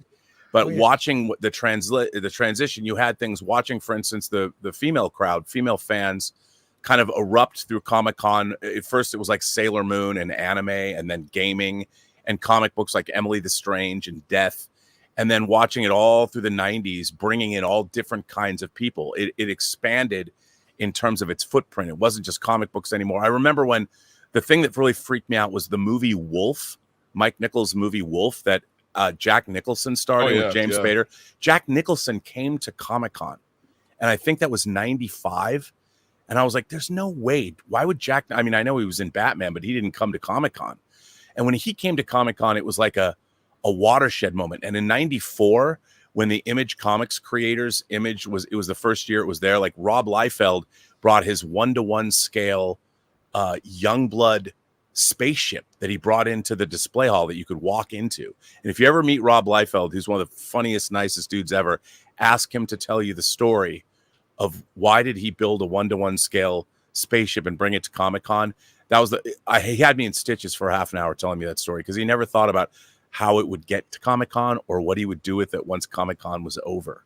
But when it was like seeing the Beatles, all the Image creators were there. And then as it's progressed, Chris, I think when you guys were doing Sci-Fi Universe, I met Mark Altman in 94 when Sci-Fi Universe magazine co-sponsored a screening of Full Moon's Oblivion with George Takei, and the buses didn't show up to bring the people to the screening, and Peter David was reading from his Incredible Hulk comics to keep the audience pacified so they didn't go crazy. Well, Film Threat in the 90s, we would have a booth at Comic-Con. We sold videos and magazines. We had the cast of the Corman Fantastic Four at the Film Threat booth. We did sponsored a screening of Kevin Smith's Mallrats. I know I'm dating myself there, but we did a lot of stuff there. And we've seen it, as you pointed out, a sighting of a woman at Comic-Con was like seeing Bigfoot in the wild. It was not in the 90s. Now, it changed late 90s more and more. And by early 2000s, and I believe Marvel movies had a lot to do with lots of female fans who are legit fans. They're there to buy stuff, collect stuff, whether it's comics, anime, whatever. The brands like Her Universe. Oh, that was a big deal. It's a huge deal. So now it is legit 50-50 women and men. Yeah, right? and families too, which is great to see Right. multi-generations of people. I mean, we started this goofy panel in 2002 that we're doing again this year. It was started as a joke. They asked us, because I was doing panels since 94, and they asked our little coterie of ne'er-do-wells to come up with a panel idea. So we came up with this idea, Starship Smackdown. Could the Battlestar Galactica beat up the Starship Enterprise? And we started, but it wasn't serious. Like, I would say things like, well, a Star Destroyer is just full of clones of Tamora Morrison and uptight British dudes, where the Starship Enterprise has women in go-go boots and short skirts. So the Enterprise wins. That Wait, would be Rob, my is that the one you logic. guys do on Sundays? Yes. Yeah. And then the thing is what freaked me out, I think it was they did a story of this on NPR in like 2011. But then one year, Neil deGrasse Tyson walks in. And I'm like, there is no way he's going to sit for this nonsense. And not only did he sit for the nonsense, it came down to a tie between the original Enterprise from Star Trek, the original series, and the motion picture Enterprise. And we threw it out to the audience. Does anyone have anything to say? Does anyone want to speak for one or the other? And Neil deGrasse Tyson raises his hand and stands up and gives this impassioned speech about why the original classic Enterprise. You can see this on YouTube. And I swear to God, I was crying. I'm like watching Neil deGrasse Tyson talk about the Starship Enterprise in Starship Smackdown. And I'm just like tearing up. I can't believe this. Oh my God. So, and you never know who you're going to run into. Last year, we're all getting hammered out at the Marriott pool. And Todd McFarlane just saunters up and starts talking to us. You never know who you're going to meet there. That's the big fun of Comic-Con. It's just running into people and having the most like random you're constantly conversations. running into people on the floor all the time. People who like you would never see in your day-to-day. No, and you end up talking to big stars. You end up going to hotel room parties.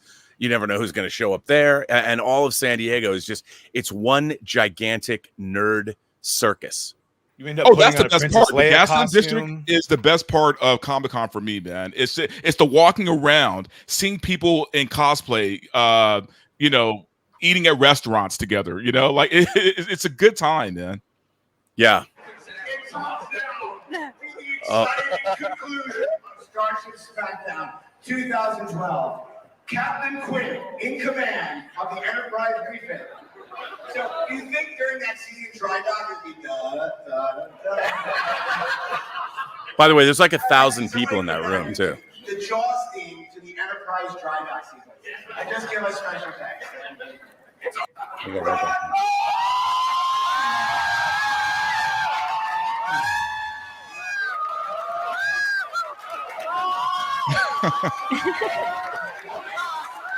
He was just hiding there the whole time. It's crazy. I've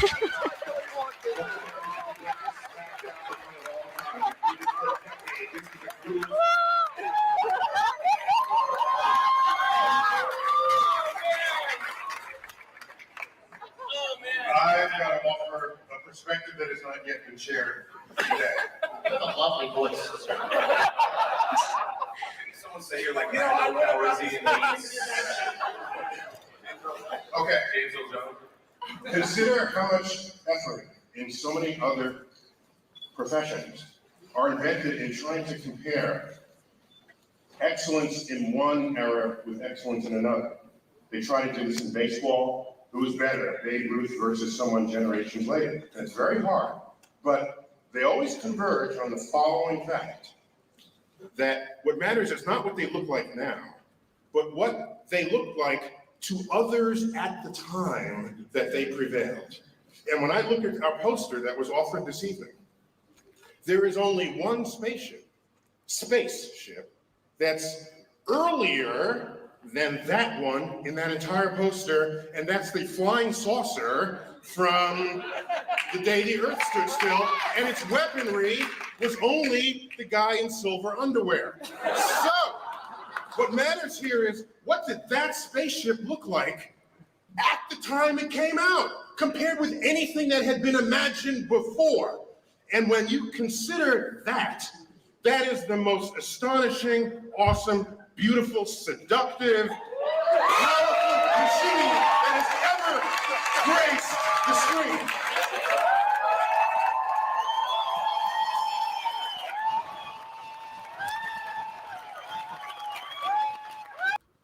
I was in tears, just in tears. Come on. Very cool. Very cool.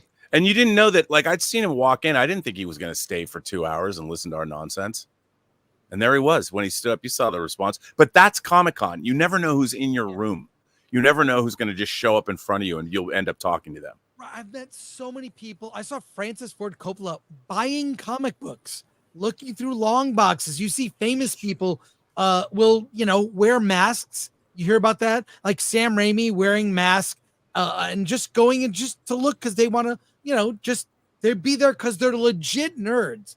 And it literally, to me, the people who make the best stuff are legit nerds. It comes from that.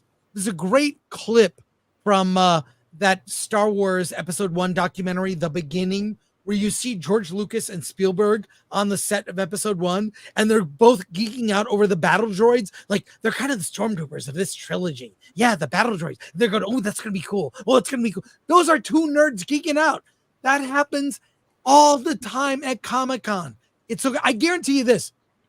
Leslie Headland has never been to Comic-Con, wouldn't understand the culture, and would make the typical joke of making fun of people for having BO or being too nerdy, and she could not relate to those people. The people who make the best nerd stuff are nerds themselves. You mentioned Elaine, Denis Villeneuve, like in his mind, I want to make Dune since I was a kid. Like that's what it's about. And I can't tell you how many experiences, some I can tell you publicly, some Rob and I'll have a private conversation of crazy stuff that's happened at Comic-Con.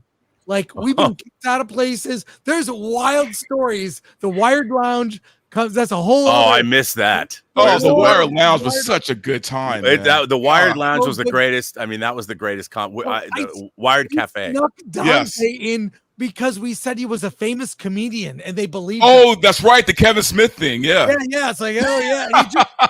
They badged you up right away.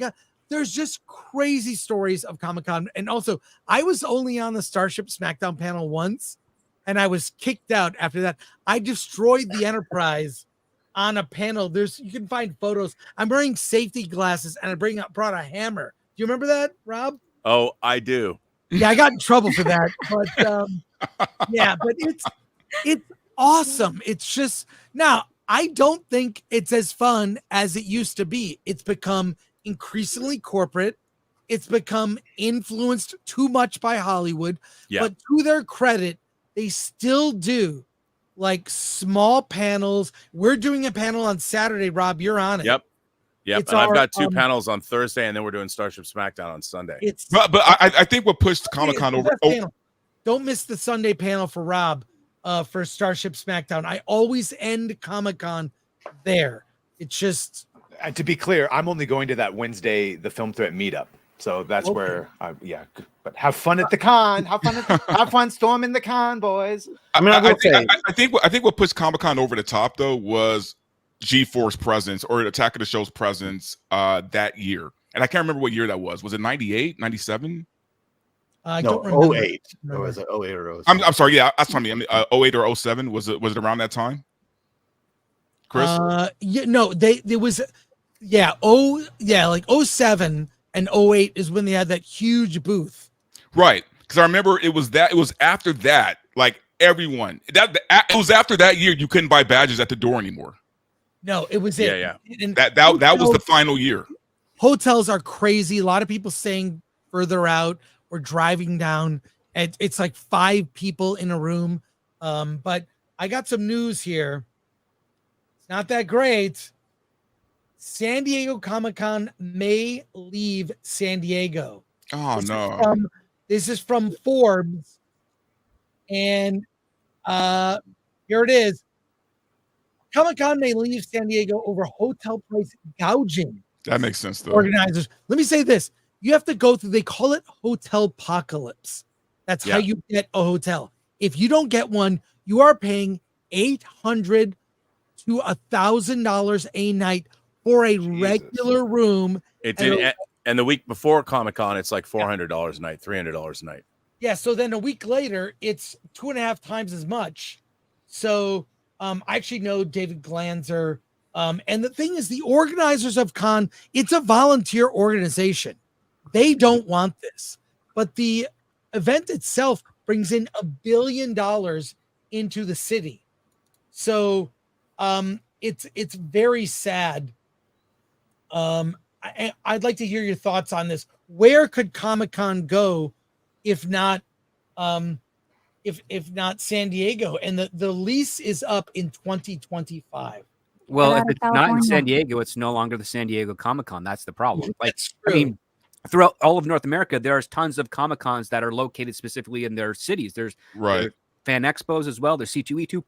All those things are part and parcel with the brand of the city that they're hosted in, because not only is it to draw people to the city as part of a travel and tourism and economy that way, it's also allowing people that can't go to other Comic-Cons to go to something a lot closer to meet some of the celebrities that they like, or get some of the merchandise that they're looking for that they can't find at their local comic book shop or game shop or anything of that nature. So if San Diego Comic-Con leaves San Diego, it's no longer San Diego Comic-Con, and there's no longer a Comic-Con there. And whether they go further south or further north, it might feel like the same thing, but it's going to be its new brand. And people are not going to recognize it as what was once the San Diego Comic-Con. They're just going to see it as another Comic-Con. SDCC, like that's a whole thing now that won't be there anymore. There's only two logical locations: Las Don't say Vegas Long and Los Beach. Angeles. Yeah, good. Yeah, Los Angeles, good. Yeah, I mean, for one thing, what the draw of San Diego Comic-Con is Hollywood. That Hollywood would bring resources down to San Diego. Right. I can't see them doing that to Las Vegas. No, but I think if they did it in LA one year, it would be an FU to the city of San Diego. It would say, get your shit together, because LA Comic-Con, which is in October, which we've done panels there with Alan, Dante. They can accommodate. They have the size. They've got a big convention center. They have the hotels. But what do they call it? You said there's already an LA. They're gonna the LA Part 2. Yeah. Well, remember, 2.0? is it really the city of San Diego doing this, or is it the private companies of hotels that are causing this It's issue? the hotels. I'll drop the link in the description so you can read the whole story. But it's very sad. It's all these hotels gouging prices. Well, the problem is they've been doing this for a long time now, Mm-hmm. and I think people are just tired of it now. Oh yeah, but, since 2012. but again, it goes to branding. Why would you go to San Diego Comic-Con if it was in LA or if it was in Las Vegas? Because they have Comic-Cons there. LA has Comic-Cons. So I feel like this is a losing move overall. They're not going to draw. They're not going to grow moving to another city. That's the problem. Well, also, the world has changed. I mean, what we're doing right now, what I've always thought, the reason I started my YouTube channel in the first place, people are like, John Schnepp used to say I should start a YouTube channel back in 2018 when I started it. But I was saying that I wanted my YouTube channel to be like a panel discussion at Comic-Con. And back then, I used to love sort of drifting in and out before it got really, really crowded. You could go see like Michael Straczynski talk about Babylon 5, and you were still able to get into a room and you could drift in and out of the conversation. And I think that a lot of what the movie pundit or the fan pundit space has become on YouTube is what Comic-Con in its heyday used to be. Yeah. And I think that a lot of people, I mean, I think we all know that when you bring a professional on, you don't have as much audience engagement. I mean, maybe if you brought on some huge star, but in YouTube, it's people who are basically normal people who want to hear normal people talk about the things that they love. That is where we live, and I think that's what the appeal of all conventions are. When I was a little kid, I had no other friends that were into stuff like I was. So I would go to events in Seattle, whatever it was. And Seattle had some great fan organizations. So I would go to those events just to be like-minded people and talk about the power of a photon torpedo or some shit like that. Whatever I wanted to discuss that I was dreaming about in the solitude of my bedroom, but nobody cared about. I'm like, do you know where the bowling alley is on the Enterprise? Because I do. But nobody else. I couldn't go to school and say that. I'd be laughed out of my classroom. But that's what Comic-Con was all about. We will get to supers at the end of the show. But this story here, we got a couple more stories. Comic-Con schedule. Now it's always a mixed bag. You've always got the super woke panels. Let's be honest. There's one that's diversity in fantasy. I was invited to that one, by the way. A big writer's panel. I can't wait for it, to be honest. But then you've got the movie studios showing their works. Hall H, of course, a coveted place to be on a Saturday. It's like what are they? 8,000 people in there. It's like going to a concert. It's epic. Rob, you've the best been joke in Fall What's Guy. that? The best joke that Comic-Con Hall H. It's a big deal. I know Yes. no one saw that damn movie, but even though it was good, and then it is a big deal. I mean, I got the joke. Yeah, people literally sleep out on the streets to go into Hall H. That's insane to me. I know people now that go to Comic-Con don't have a hotel and they sleep on the beach. Oh yeah. Oh, fun. And bathe in the water. I'm not joking. So Well, next to all the other homeless people in that area. Well, they bathe, so there's that. Yeah. Anyways, the hobo's bathtub. Well, look, Walking Dead will be there. Star Trek, the Penguin. Is Rings of Power in Hall H? Or are they doing anything? There's the Marvel panel, Alien Romulus. So, what are the chances that that movie has learned its lessons and just does like a low budget horror flick that's actually good? Wait, which one? Romulus? Yeah. The new Alien Romulus trailer gives way too much away. Way too much away. Way too much. I'm good. I haven't seen it, so I feel like that's becoming a lost art is trailer edits. I feel like there needs to be this nice balance struck between just teasing and otherwise it's a tease or it's giving away the whole story. Yeah, the sweet spot was between 2004 and 2010 because that's where the production value got up into the trailers, but it didn't actually spoil everything. But post 2010, the trailers start giving away the movies because I remembered movie trailers in the 80s and 90s that were just random clips with a voiceover. The movie trailer guy in a world. We need that guy back. Well, he passed away sadly, but yes, we need something like that again. A guy like that. I'm aware he has been gone for quite some time, but those are the type of trailers we need to have back. Yeah, there's an art too. It's an art form. Mm-hmm. But it's been consolidated. It's now one company that does it, essentially. Well, for one thing, trailers shouldn't be like 5 minutes long either, you know? No, 90 on seconds. Thursday, 6:30 to 7:30, the ultimate Deadpool and Wolverine celebration of life. Now, what I'm told is Alan and I are seeing Deadpool tonight.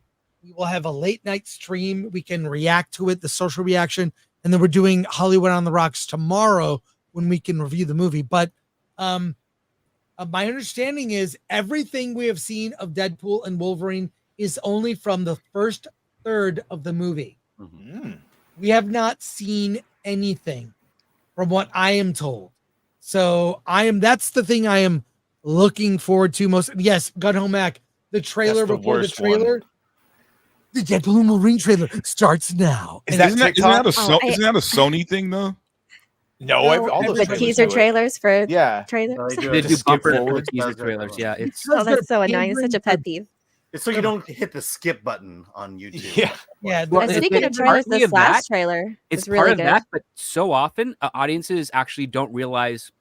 At least this is the aggregate that the trailer companies have learned through advertisers that they think that the audiences don't realize that trailer is an actual trailer. They think it's just like a random commercial, or that might be starting an actual movie. Oh, we're dumb. Yeah, and that last trailer was really good for Deadpool, but it also showed a couple things. Now, like you said, it's just the beginning, so I know there's going to be a bevy of cameos, but still, show maybe too much these days. Who's Lady Deadpool? What do y'all think? I'll give you one. Blake Lively. I didn't even know she was in the film. I think, did Ryan Reynolds confirm that it wasn't him? That it wasn't his face, at least? That would be funny. I think he did. If it was him. I know. Doesn't Paul Rudd make Anyways, an a lot of panels will be there. Alan and I are doing live streams from there. It should be fun. Rob, anything you want to add? I'm doing our panel on Thursday right before that Deadpool panel. So probably if you go to the Deadpool panel, you won't come to mine. But for our fully immersive audio drama, True Noir, that was written by Max Allan Collins, all 10 chapters, we have some of the actors, Anthony LaPaglia, who plays Al Capone, Louis Lombardi from 24 and The Sopranos, who plays Sergeant Harry Miller, Don McManus, Chris Carr, and Bill Smitrovich, who's been in every movie in the world. They're all actors that are in the audio drama, so they're going to be on our panel at 5:30. And then at 4:00, I'm doing a Star Trek panel with Terry Matalas, and Mark Altman and Ashley Miller. Oh, Terry Metalis. Win. Oh. Terry Metalis, yes, and who's Yeah. doing Marvel's The Vision and writing Enemy Mine for 20th Century. That's So and then of Didn't course see we that have coming. Chris. Disney We have our Channel panel Claus and on them. Saturday, and then Saturday, Starship yeah. SmackDown on Sunday. And then we are going to the Marriott bar to close it. Always. That's the fun thing about the And Marriott then I'll see you. bar. I'll see you Wednesday night. Yeah, that's true. Okay, the fun thing about the Marriott bar, to let people know, it was always the place on Saturday the con's too crowded. And so I would always hang at the pool Yep. on Saturday because all the bored wives of the executives and whatever, the very attractive bored wives would be at the pool drinking margaritas, hanging out. It was a scene on Saturday. Oh, and they've built a giant tiki bar out there now, so it's the greatest place to hang out. Oh, it's you know what? I think I'm just gonna do that on Saturday. Go to Before the pool. the I mean, panel. that's what we Yeah, usually cool. do anyway, right? Exactly. All right, I think I Dante. spent half of Comic-Con there last year. We're doing that. Yeah, it was always like just go to the Marriott bar. Yeah. Just go there. Yeah, so I can't wait. And also I'm a little sad because I remember the good old days of con. The 90s, the early 2000s was so fun. Oh my God. Yeah. And Look, now it's Look, I have like- to say this. My first San Diego Comic-Con was 1983, and it was at the Town and Country. You're probably staying there, but I mean, it was a Comic-Con. I mean, all I did there was trade comic books, buy comic books. The highlight of the one that I went to was a preview of Star Trek 3, where a guy came in with slides and basically spoiled the entire movie. But the thing was, it was all guys, of course. But again, as you mentioned before, it was because we loved comic books, we loved Star Trek, we loved Star Wars, and we just hung out and just talked and talked. And that's what I miss about it. You know, when I stopped doing cons and then came back, it was like it went Hollywood.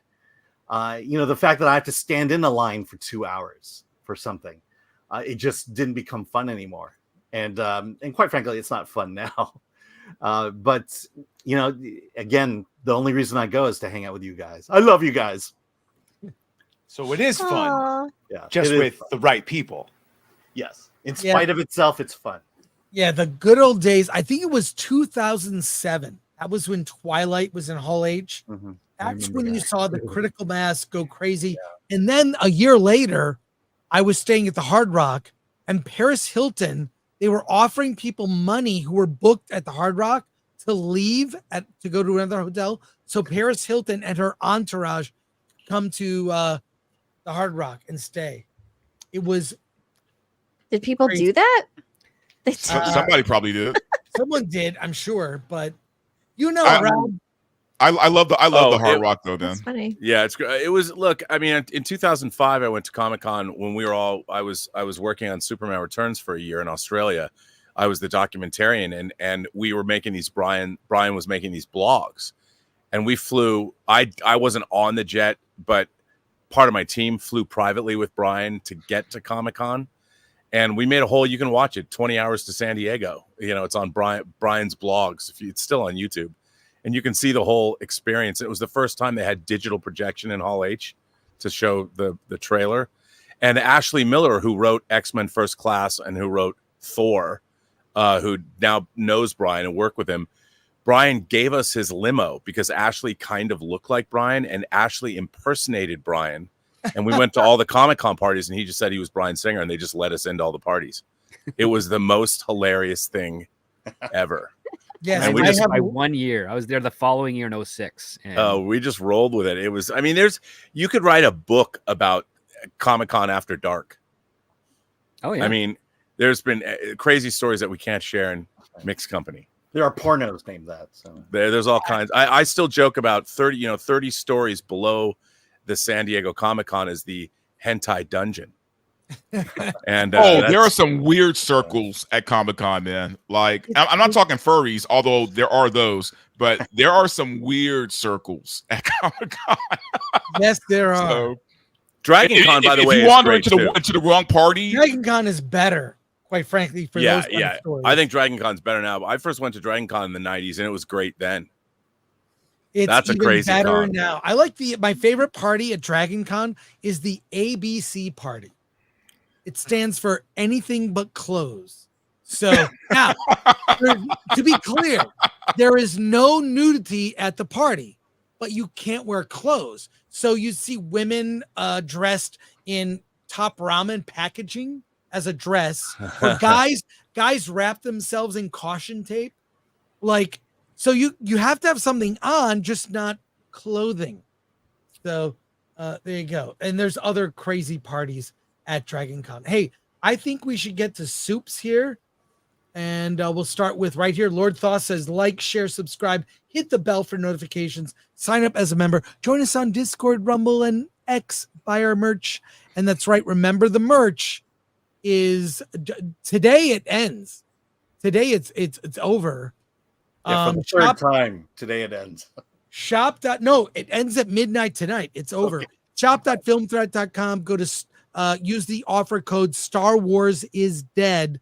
Shop.filmthreat.com. The sale ends tonight. And we have over 4,000 people watching live across platforms. And Badger, you ready? Here we go. I am ready. Razor Burn for 2. Chris, almost Dragon Con time. We doing a meetup? I will do some form of a meetup. I don't know what. I can't wait. I'll bring cosplay. One of my favorite costumes is to dress as Bruce Banner after he was the Hulk. So I have purple pants that are tattered and a ripped up shirt and glasses. So that'll be me. Yeah, it's like I like those cosplays that tell a story, like everyday cosplay. Like I saw a guy dressed as Ben Affleck, Bruce Wayne from the beginning of BVS when he has the suspenders. He was perfect. I was like, oh my God, that's so. Anyways.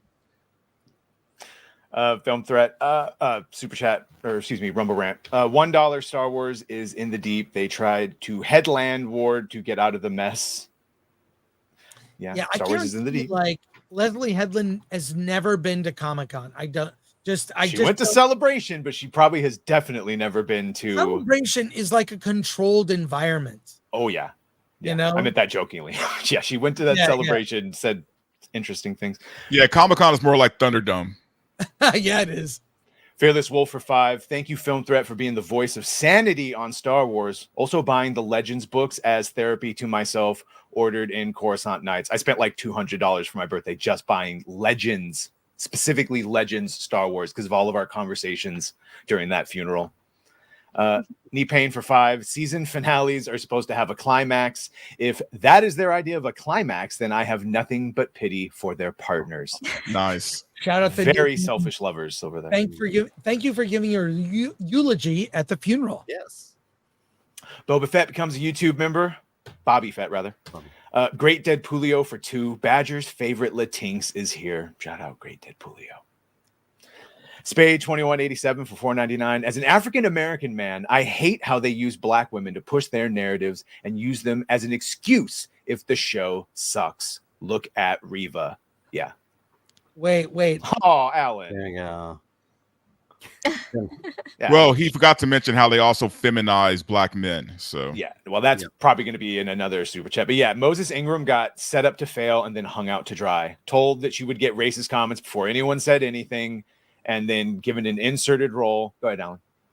You know the Reva? Oh, I'm sorry. As an African man, no, the Reva. We wanted to see the figure. No, where's Reva, Alan? Yeah, okay. Here, you blow me up. Go. Yeah. Yeah. Look, it's got her lightsaber. Look at that. Can you believe that lightsaber didn't get funded? What's the over under on little girls dressed as Osha or May? Osha. Yeah, when we go. Osha. What's the over under? Yeah, that white trash jumpsuit. Yeah, someone's gonna be wearing that. Osha. Okay. Oh, I said white. I meant white. I hope I never hear that name again. Garbage bag. Until the second season. Graph Web for 2. In the name of God, for fuck's sake. Hashtag cancel Disney Plus.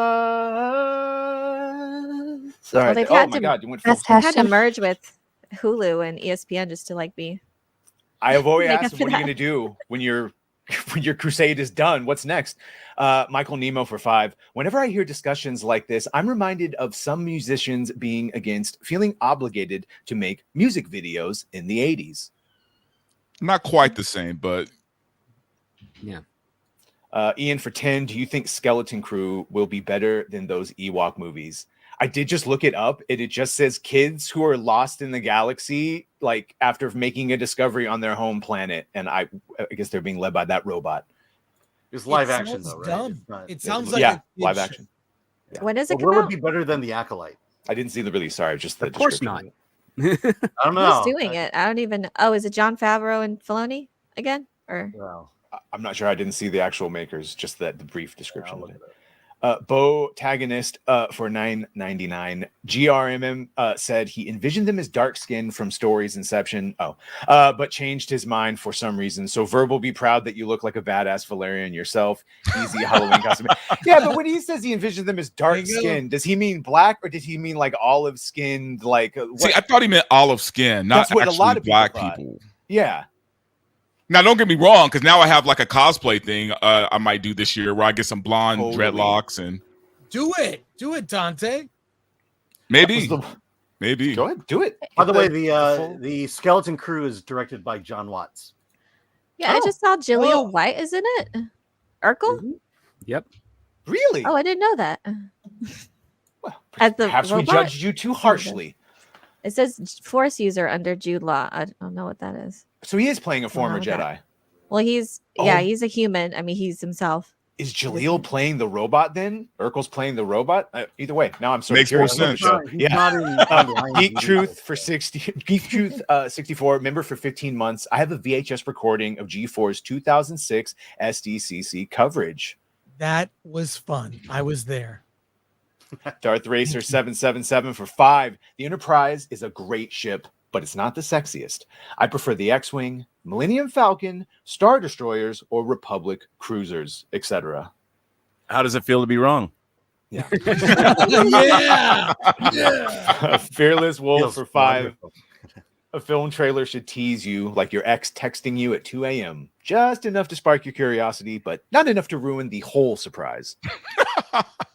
I like hear that. ya. Drunk 3PO, shout out Jay. Hey. Got his he's what is he almost at 100,000 Hey. subs? Hey, drunk. Thank you. He And named he's got me his Frank second Gold. campaign coming out, right? Yes. Achromatic Chronicles Blue or Which- green now, whatever the second color is. I think it's go ahead. going to be available through Ripa's new platform. So Cool. you can Rip just us in. buy it. 'Cause I missed the last one. I'm just going to buy them all. Well, Drunk So for thank 5 you. says, I love Frank Gore. I agree with Jay. I agree with Jay too. Get your butter dishes. go. Geeks and Gamer Jay's butter always right. dishes coming soon. There I you hope- go. Jay has added so much to the conversation today He too. Like I really just has. really appreciate all of his input. I love Jay. There you go. Wait. He says Darth- a lot with his eyes.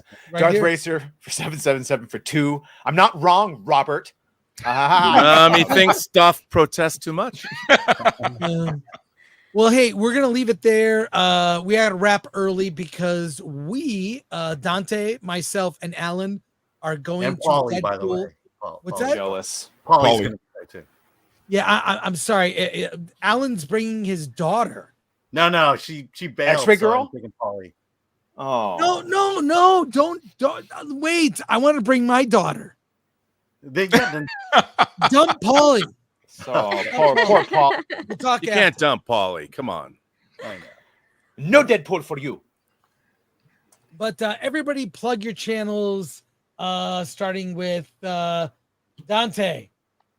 Yeah, guys, Verbal Riot on YouTube and X. You can also find me on Rumble, and I will be doing a review of Deadpool and Wolverine. Nice. Yeah, you can find me at Script Doctor at X and YouTube, where this week we're actually reviewing a screenplay that was recently purchased off the blacklist called If I Had Your Face by Orion. So you get to early access to see what we think about that. And if Orion is has good taste or bad taste, you can follow that on this Saturday's episode. Oh, shout out Angry Badger. I will be streaming like right after this at 3:15 on my channel with Nerd Wars and Mr. Tech Rat talking about all the fun things. So make sure to join us there. You too, Jay. You can find me on YouTube at The Burnett Work, or find me on Twitter or X at RMB. And if you want, please go over to Kickstarter and support True Noir, our fully immersive 10-chapter audio drama with a cast of people you won't believe. So if you could do that, please help us out. Get me the link, Rob. We'll put it in the description. I will do that. I'll do that right now. Okay. Hello. You can find me here on YouTube, where I cover sci-fi and fantasy news and lore on my main channel, Nerd Cookies, as well as my second channel, Nerd Cookies Rants, for some fun commentary there. And you can also follow me on Twitter at Nerd Cookies. Thanks a lot. This was a lot of fun. You can find me on Twitter and YouTube at Madam Savvy, and I don't have anything really planned for the week. Yay! Yay! Yes, and my last thought on the Acolyte, like Master Saul, I have spent years trying to create life through the virgins. That's great. And wait, last minute super here Frank from Gore. Frank Gore. Yeah, 199. And I imagine he said this the way Jeremy says it when he gets frustrated and is trying to move on. Thanks, Jay. Is that a picture of Rob? That was me. Yeah. That was when I was body doubling an actor on our film that's coming out, White Devils, where I had to hang from the rafters and be whipped to death for an entire day. That's why I'm wearing literally a white beard. I did love it. It was very. I was hoping for somebody like Marina Baccarin to show up and we could celebrate International Women's Day, but it didn't happen. Jay, got flogged instead. Jay, who called Chris by the wrong name. Campaign. There you go. Off to a good There's start. the Kickstarter campaign. Yeah, Look at this. So yeah, Nice. and you, it's really a you'll make it pre-order. for sure. It's really a pre-order, so you can buy it in any different format. You can buy just the digital download. You can get the physical media, and we are going to make a 11 vinyl box set if you want it, but that's not up there yet. So yeah, Wow. you can hear it all. That's And nice. it's funny. Somebody said to me last night on my live show. They asked me if I still believe that, like in Megaforce, that even the good guys win. You know, Ace Hunter. And what was really funny, I said Barry Bostwick, who played Ace Hunter in Megaforce, and who was the voice in the American version of the lead actor's voice in the American version of Fantastic Planet from 1973. He was in Rocky Horror Picture Show.